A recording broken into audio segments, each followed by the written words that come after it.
সালের নভেম্বর মাস মুম্বাই ভারতের হৃদয় স্বপ্নের শহর কিন্তু সেই শহরের বুকে তখন এগিয়ে আসছিল এক ভয়ঙ্কর অন্ধকার যা কেউ দেখতে পায়নি অথবা দেখতে চায়নি।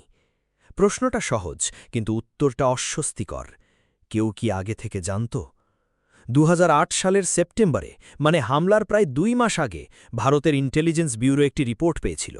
রিপোর্টে স্পষ্ট লেখা ছিল পাকিস্তান থেকে সমুদ্রপথে একটি সশস্ত্র দল মুম্বাই আক্রমণের পরিকল্পনা করছে।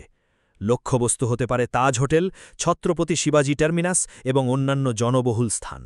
এটা অনুমান ছিল না, এটা ছিল নির্দিষ্ট সতর্কবার্তা। তবু কেউ নড়েনি। ভারতীয় নৌবাহিনী ও কোস্টগার্ডকে জানানো হয়েছিল কিন্তু টহল জোরদার করা হয়নি।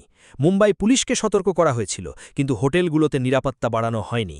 রিপোর্টটি পৌঁছেছিল, ফাইল হয়েছিল এবং তারপর হারিয়ে গিয়েছিল লাল ফিতার গোলকধন্ধায়। কিন্তু কেন? প্রথমত অতিরিক্ত গোয়েন্দা তথ্যের সমস্যা।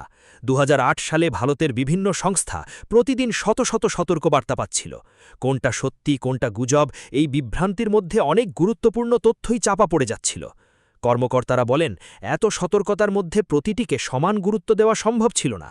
কিন্তু এই যুক্তি কি যথেষ্ট যখন নির্দিষ্ট লক্ষ্যবস্তুর নাম ছিল, নির্দিষ্ট পথের উল্লেখ ছিল? দ্বিতীয়ত আন্তঃসংস্থা সমন্বয়হীনতা। ভারতে সেই সময় intelligence bureau, research and analysis wing এবং সামরিক গোয়েন্দা 3টি আলাদা সংস্থা ছিল।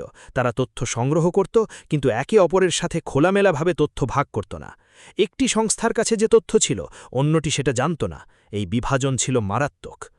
তৃতীয়ত দায়িত্ব এড়ানোর সংস্কৃতি। তদন্ত কমিশনের সামনে পরবর্তীতে বেরিয়ে আসে অনেক কর্মকর্তা সতর্কবার্তা পেয়েছিলেন কিন্তু সিদ্ধান্ত নেওয়ার ভয়ে ওপরে পাঠিয়ে দিয়েছিলেন। ওপরের কর্মকর্তারা সেটা আবার পাশের বিভাগে পাঠিয়েছেন। শেষ পর্যন্ত দায়িত্ব কারও কাঁধে থাকেনি। এর মধ্যে আমেরিকাও সতর্ক করেছিল।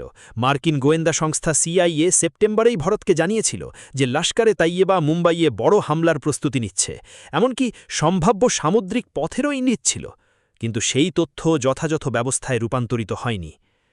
26শে নভেম্বর 2008 রাত 10টা 10 জন তরুণ সন্ত্রাসী করাচি থেকে সমুদ্রপথে মুম্বাইয়ের কোলাবা উপকূলে নামল। ঠিক যেভাবে গোয়েন্দা রিপোর্টে বলা হয়েছিল। তারা ছড়িয়ে পড়ল শহর জুড়ে। তাজ হোটেল, ওবেরয় হোটেল, ছত্রপতি শিবাজি টার্মিনাস, নরিমান হাউস, চারদিকে গুলি, আগুন আর আতঙ্ক। 60 ঘণ্টা ধরে চলল সেই নরক। 167 জন মানুষ মারা গেল, 300 জনেরও বেশি মানুষ আহত হলেন। তাজ হোটেলের রান্নাঘরের কর্মী, ছত্রপতি স্টেশনের যাত্রী, ইহুদি কেন্দ্রের পরিবার, তারা কেউ জানতেন না যে তাদের জীবন বাঁচানোর সুযোগ একবার এসেছিল এবং নীরবে চলে গিয়েছিল।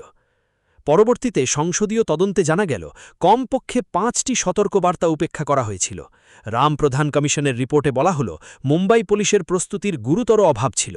ইন্টেলিজেন্স ব্যুরোর মহাপরিচালককে জবাবদিহি করতে হল, কিন্তু কেউ জেলে গেল না, কেউ সত্যিকারের শাস্তি পেল না। আর যারা গেল তারা 167 জন নিরীহ মানুষ। গোয়েন্দা ব্যর্থতার ইতিহাসে মুম্বাই হামলা একটি বিশেষ স্থান নিয়েছে, কারণ এটি শুধু প্রতিরোধের ব্যর্থতা নয়, এটি ছিল দায়িত্বের ব্যর্থতা। তথ্য ছিল, সময় ছিল, সুযোগ ছিল, শুধু সদিচ্ছা ছিল না। ইতিহাসের সবচেয়ে ভয়ঙ্কর বিপদ কখনো কখনো শত্রুর অস্ত্রে থাকে না, থাকে আমাদের নিজেদের উদাসীনতায়। এবং সেই উদাসীনতার মূল্য চোকান নিরীহ মানুষেরা, যারা কখনো জানতেও পারেন না যে তাদের বাঁচানো যেত।